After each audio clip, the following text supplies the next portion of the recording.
Hi everyone, welcome back in this video. In the previous video, we have covered uh, how we need some real controls so that AI can better understand how it handles a different scenario. So the first, uh, when human talk on the phone, conversation are not always perfect. People interrupt, they change their mind, they correct information, they speak quickly. A good AI voice agent need to handle these situations naturally. Without proper instruction, the AI may sound robotic or continue speaking when the customer. So the next is we are looking for detection. So it will be in the personality tone. For example, if you have a one slash and slash. Uh, this would be in the personality tone section. So the rule is stop and listen if the customer. So for example, the customer is saying. And actually I don't need that. I need repairs. It's changing my mind away. So yeah, I should stop while speaking and then listen and then will continue conversation. And if meaning is unclear from the context, use correct intent. Don't call it. For example, let's say uh, the customer says, "I need to repair my AC," but instead of AC, the because our voice is converted into a text and then text go to LLM where the response is generated and back uh, the text will be converted into a voice. So sometimes the transcript is not what we say is not being transcribed properly. So let's say I need a repair service instead of repair, it could hurt something different that makes something unclear. So if it's unclear, assume correct intent, don't call it out. If genuinely unclear, ask one short question. So if it's unclear, so ask one question, acknowledge and update naturally if the customer changes their request. So this is for interruption. The next is the email guidance. So this is the most important part because when you book an appointment, you need an email, and the email. This is the most technical, or maybe you call the uh, most important part that misheard, misunderstood over the phone. For examples, um, let's say sometimes it's John Smith at gmail.com.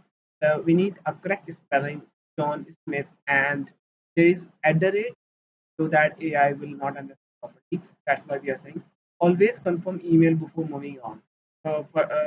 When someone says their email, it should confirm, but a slightly change in spelling would not send the confirmation message input. So this is like when say add for at the rate. If when someone say add the rate, so for example, smith at gmail.com. So it should say like at the rate and dot for periods, one dot. Speak slowly. Pause briefly between each letter when spelling out. So that means John J O H J O H O N. So it should say this instead of John. That's fast. Should brief pause each letter. Confirm back. So it should confirm back spelling by spelling. That's S T T F M. So if you we have hash,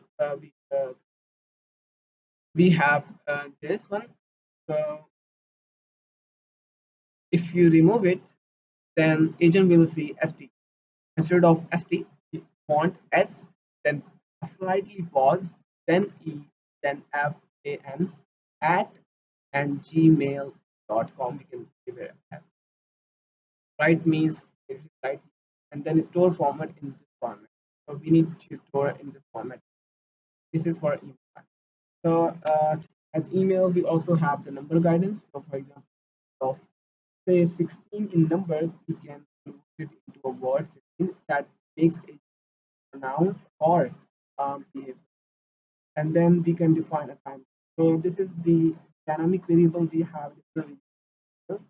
Dynamic variable is basically built-in variable. This is a built-in variable that means if you use current time time zone like Karachi, could be New York, at New York.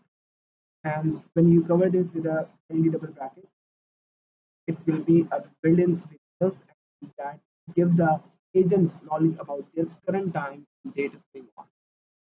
That's helpful when you want to book an appointment. And then we have the variable. So we have built-in variable, also built-in variable. The number that means when someone call on the agent number, uh, if you define it, the agent number will populate here dynamically. And the last is the global rule. This is the most important, also the most important part. Global rule means the rule which you define that on a whole prompt. For example, if I say answer in one or two sentences, that means it's for all the prompts which we will look at. We have parts, so it will apply all of them. Then we are saying so it's about the more testing. So for example, you define a behavior, you write a whole prompt, and then you are doing testing. So once you're testing, you need to improve it, and then you can define some rules over here that don't repeat the same.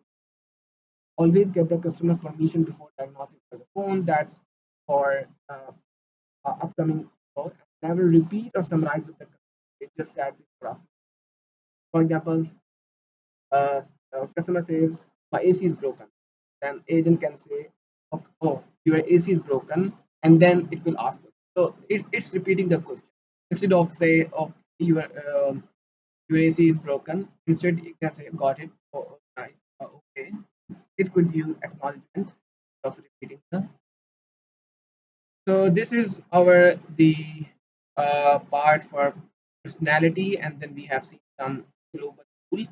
Now we'll start the conversation where the actual conversation.